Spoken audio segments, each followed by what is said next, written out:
Todas las voces están en Estilo Campo. Te presentamos a sus protagonistas. 7:02 de la mañana, 6 grados la sensación térmica, pero muy fresco la mañana, y bueno, y todavía persiste esa llovizna. Parece que ese temporal no quiere terminar. Bien tempranito en la mañana vamos a presentar a nuestro primer entrevistado del día de hoy. Tenemos en línea el economista, escritor, conferencista, el señor Javier Milei. Javier, muchísimas gracias por atendernos en esta mañana. ¿Cómo estás? Buen día, ¿qué tal? Muy bien.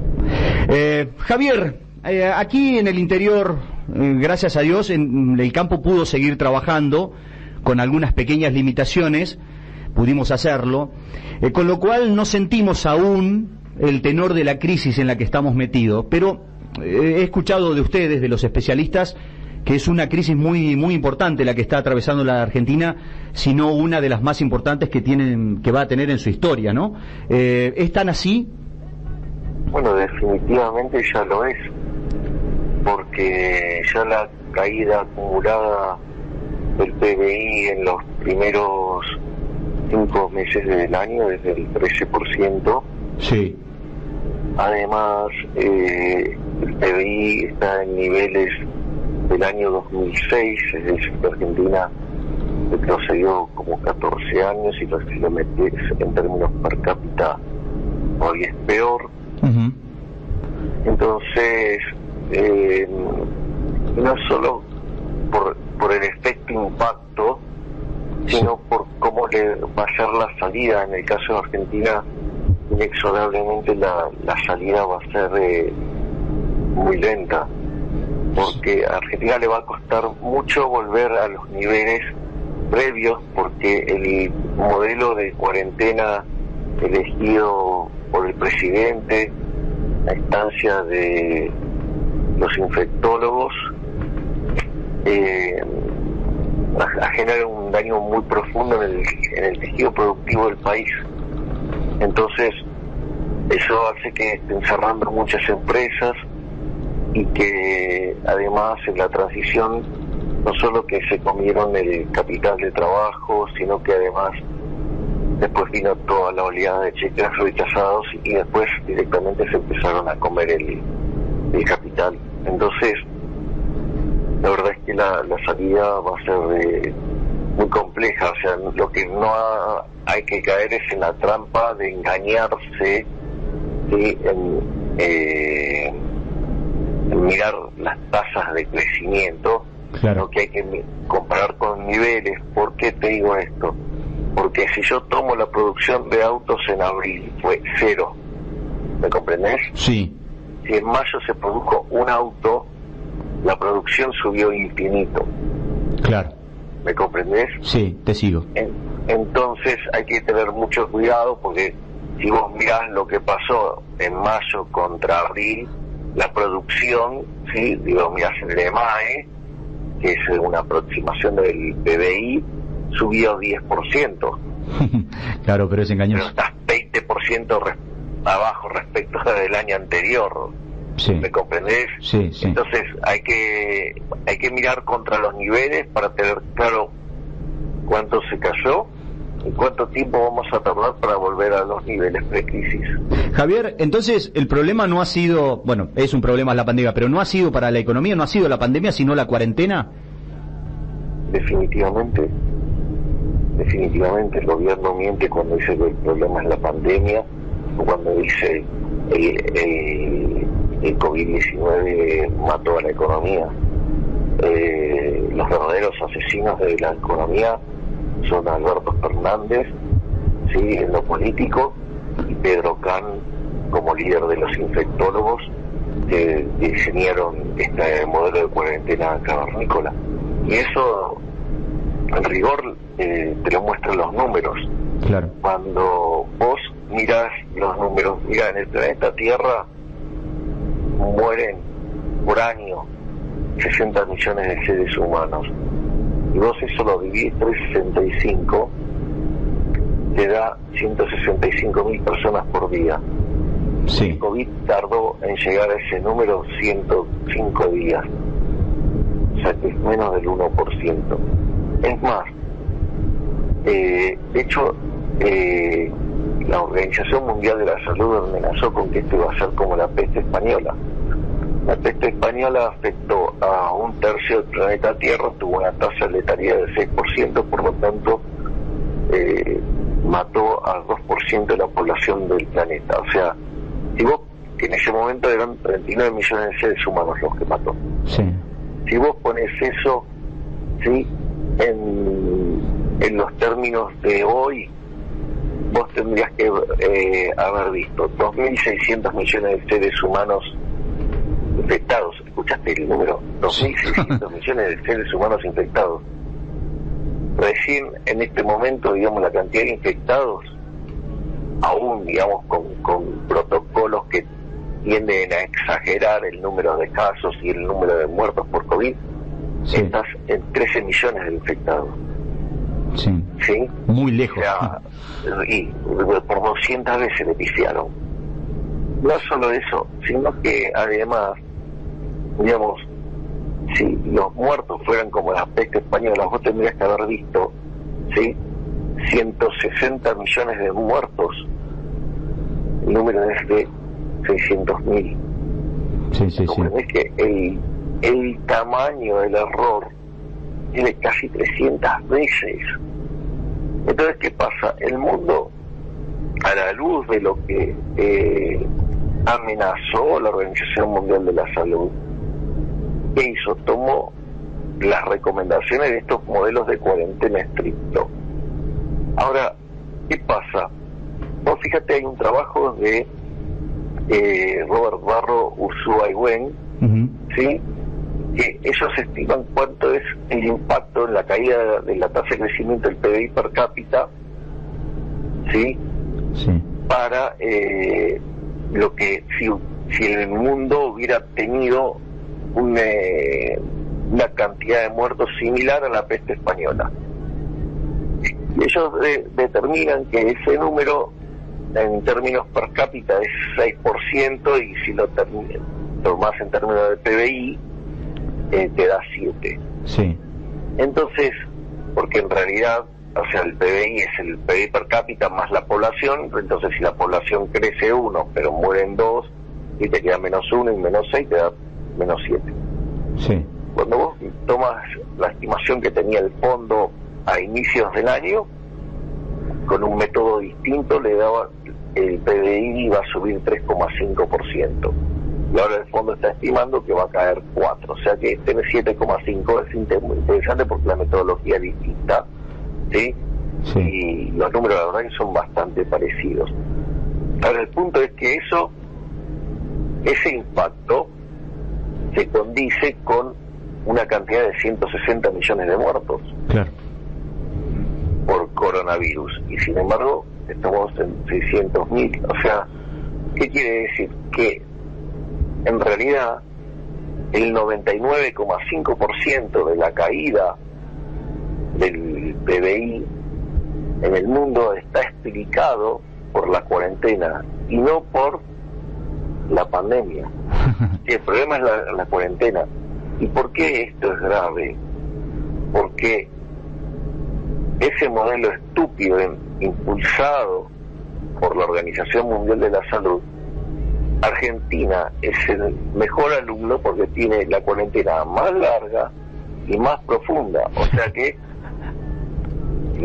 digamos, a Pedro Can lo podríamos llamar el rey de los estúpidos a nivel mundial, porque encima cuando se lo señala, no solo que tiene actitudes propias de un fascista, que cuando se le señala el punto es lo que pasa, que es el modelo de él o la muerte, lo cual es falso, sí, y además es un falso dilema propio de los dilemas falsos que plantean los fascistas, sino que además el daño que está causando es una enormidad. Pensá que a nivel mundial, ¿sí?, la cantidad de pobres extremos suben en 780 millones de seres humanos como consecuencia de este modelo estúpido, y eso hace que las personas con riesgo alimentario de 130 millones salte discúlpame, de 135 millones salte a 265 millones. Claro. Y eso implica que este modelo impulsado por la Organización Mundial de la Salud mató a 30 millones de seres humanos de hambre. Javier, ¿hay algún...? Pero me comprendés lo que te digo, ¿no? Sí, no, es terrible, los números son terribles. ¿Hay algún objetivo detrás de todo esto, te parece a vos? Mirá... Si no, no se explica, ¿no? No sé. Bueno, ahí, a ver, yo lo voy a poner en estos términos. Yo no creo que haya habido de origen una mala intención. Ajá. Sí, yo entiendo, digamos, que la Organización Mundial de la Salud, por una cuestión ideológica de quien conduce esa institución, fue cómplice con China en tapar la información, ¿no? O sea, y de hecho, aquellos, digamos, que intentaron divulgar la información no terminaron bien, ¿no? Sí, sí. Eso, digamos, y por eso Trump define esto como el virus chino, ¿no?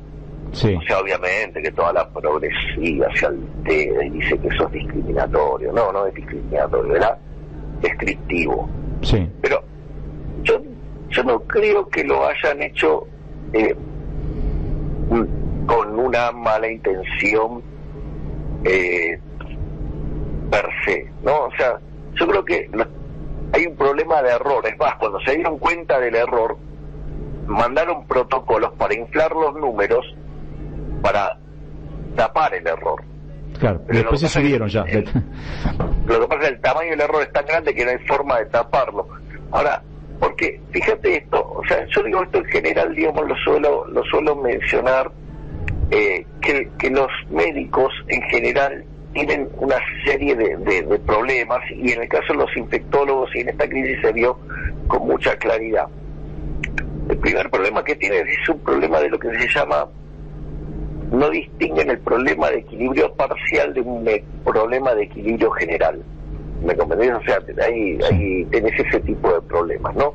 O sea, vos cuando, por ejemplo, vas al médico, entonces el médico te dice, bueno, mire, usted tiene que hacer un mes de reposo. Entonces, si vos te estás trabajando en una empresa, te puedo asegurar que, aunque tengas todas las protecciones y todo, legal, digo, no es fácil que te quedes un mes en tu casa. Sí. Digo, pero supongamos que en ese caso pasa. Pero en el caso, digo, el tipo que labura en el mercado informal o que tiene que vivir de la diaria, eso representa un problema grande. Entonces cuando vos le decís, mire, ¿sabe qué? No puedo quedarme un mes en mi casa porque necesito parar la olla. Sí. Entonces, viste, los médicos siempre te contestan, no, porque usted no entiende nada, acá lo que hay que priorizar es la salud, ¿no? Digo, el modelo Pedro Can. Claro. Entonces, ¿qué es lo que pasa?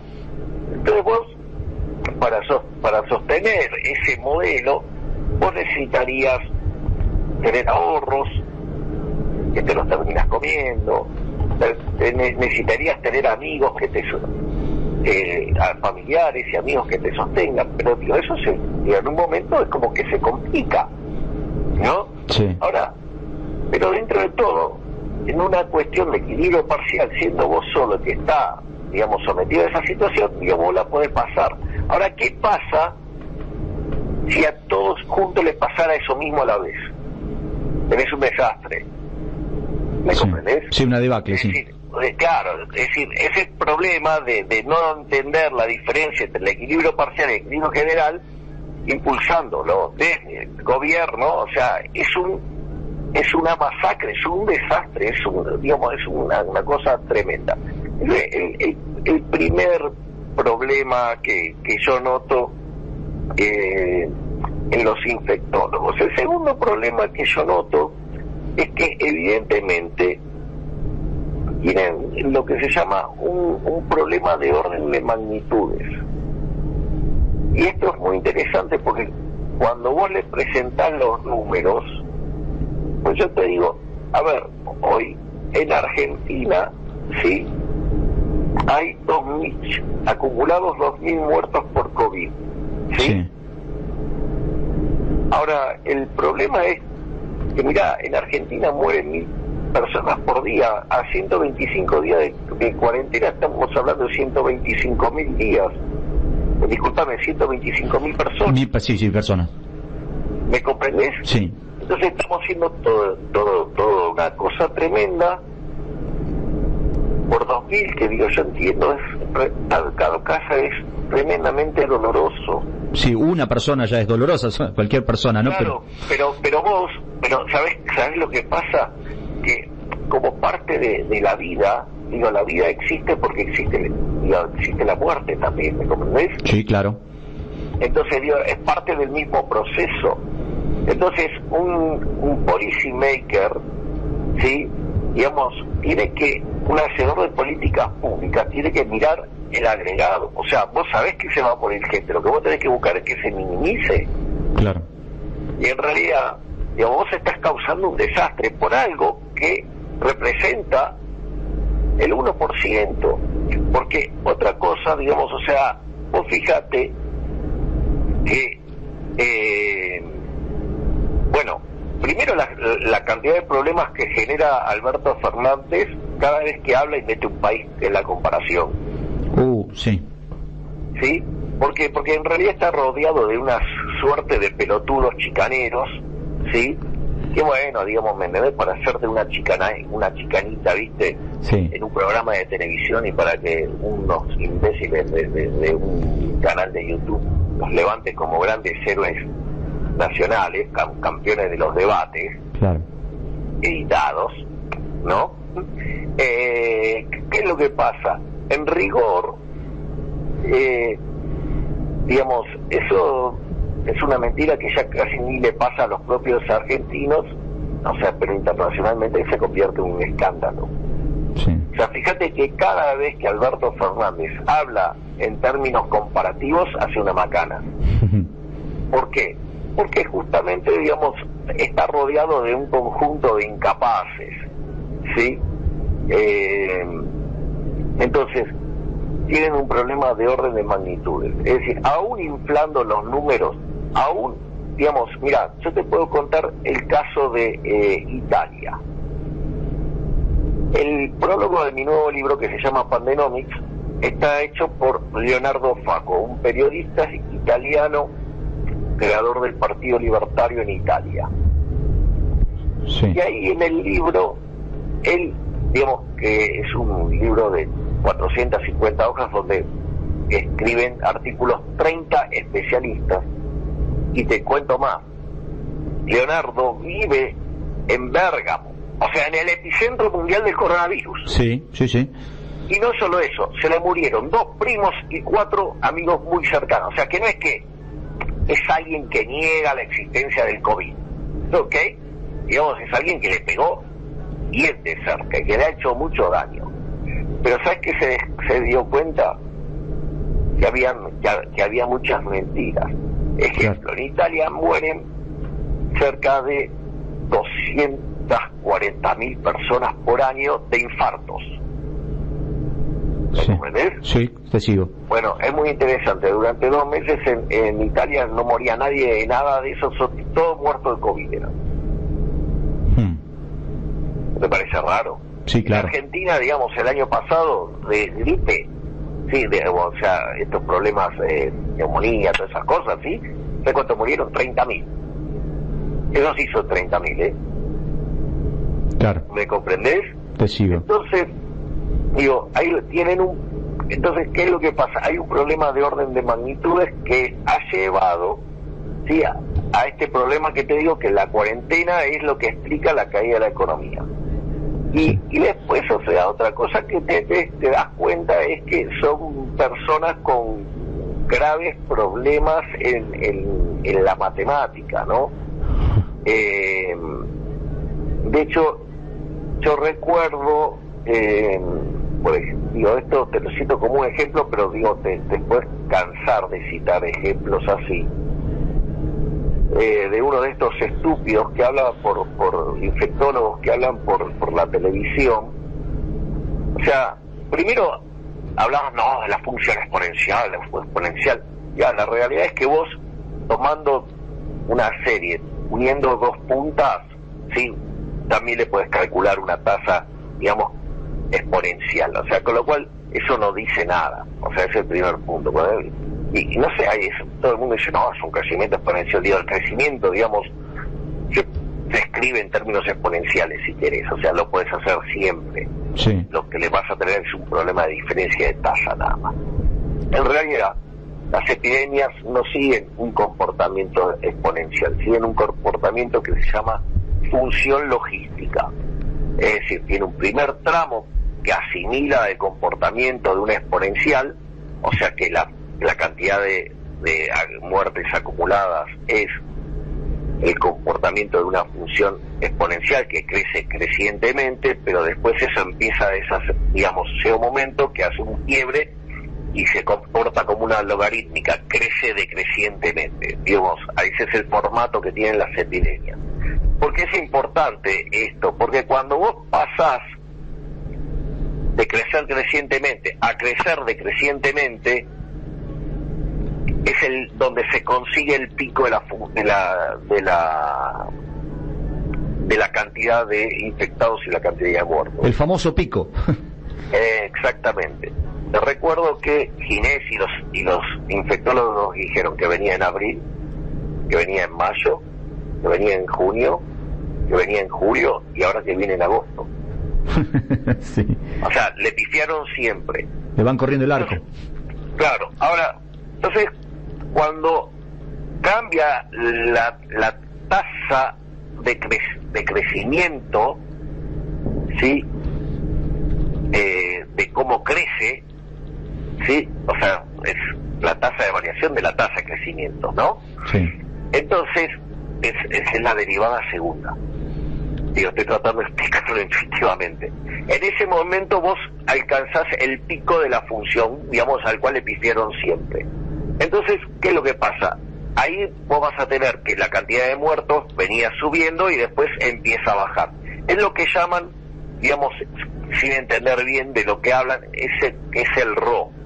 El RO es el número, digamos, si vos querés, la tasa de variación respecto al periodo anterior. Vos lo podés hacer diario, pero eso puede tener mucha volatilidad, o vos lo podés hacer con promedios de 7 días o 15 días, ¿sí? Claro. Es decir, que en realidad con la frecuencia que ellos dicen que es el tema de la enfermedad, digamos, debería ser 15 días o 2 semanas. O sea, entonces vos tendrías que estar comparando la cantidad de muertos contra contra las 2 semanas anteriores, y eso te daría el RO, y cuando vos llegaste al pico, ¿sí? Una vez que lo pasás, el RO empieza a ser menor que 1, ¿sí? Porque cada vez hay menos muertos. Eso, digamos, o sea, te genera, digamos, una forma de montaña, ¿sí? Digamos, una función con un pico, y eso, digamos, o sea, visualmente tiene algún parecido a lo que es la función de distribución normal, ¿sí?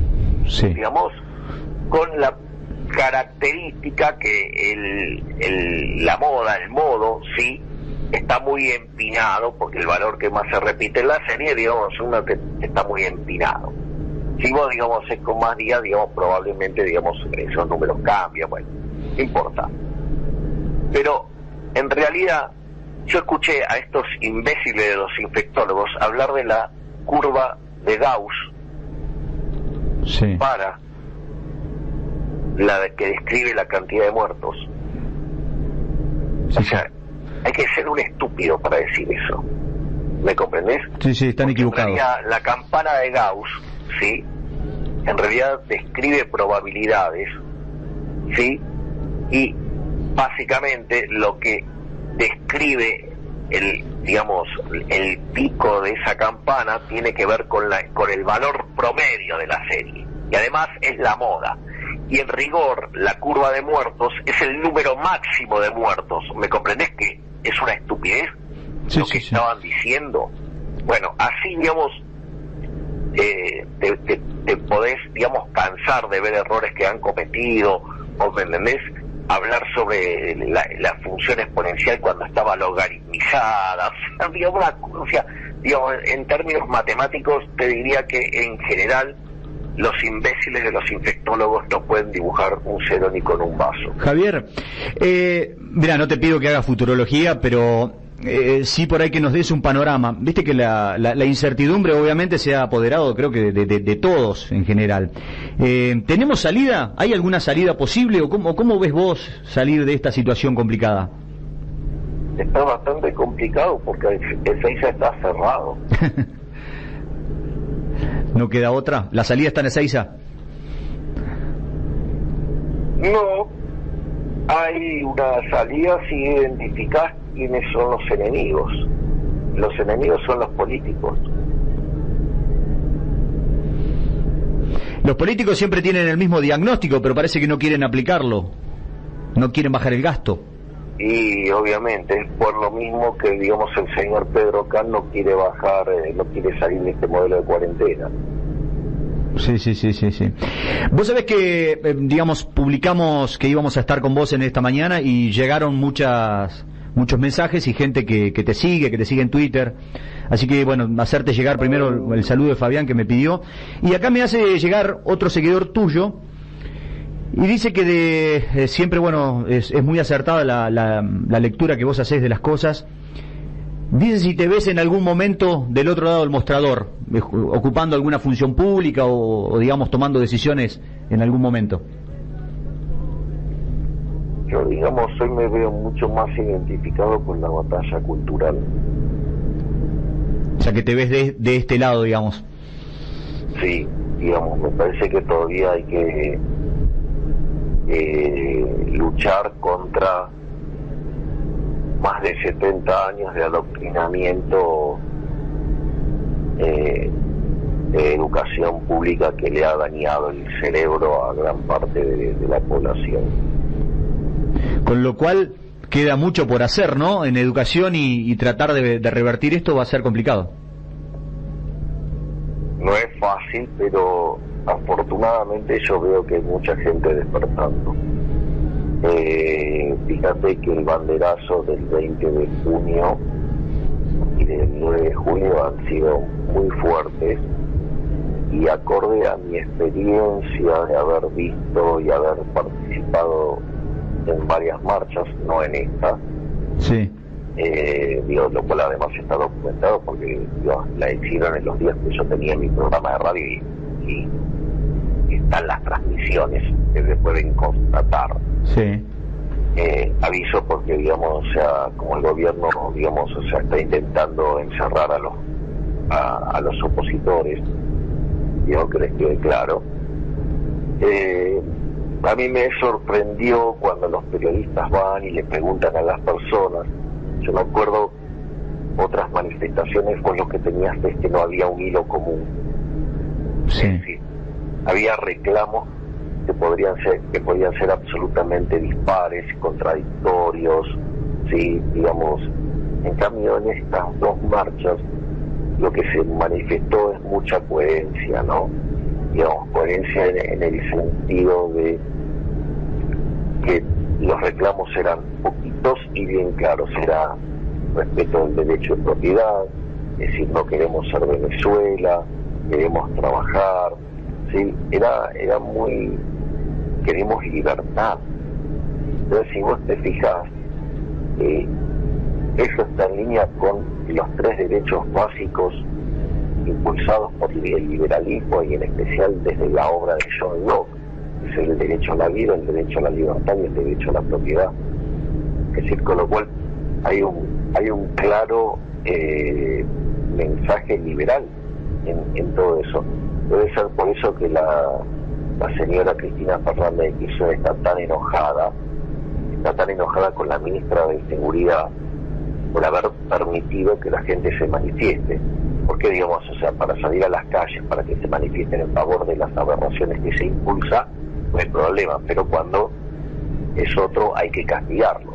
O sea, eso es bien peronista, ¿no? Sí. O sea, para los amigos todo, para los enemigos injusticia. Javier, fuiste muy amable, yo te agradezco muchísimo por este contacto, más que claros tus conceptos. Te mando un abrazo, gracias. No, por favor, ha sido un verdadero placer, gracias a vos. Bien, era Javier Milei, el economista libertario, que pasaba por el micrófono de Estilo Campo.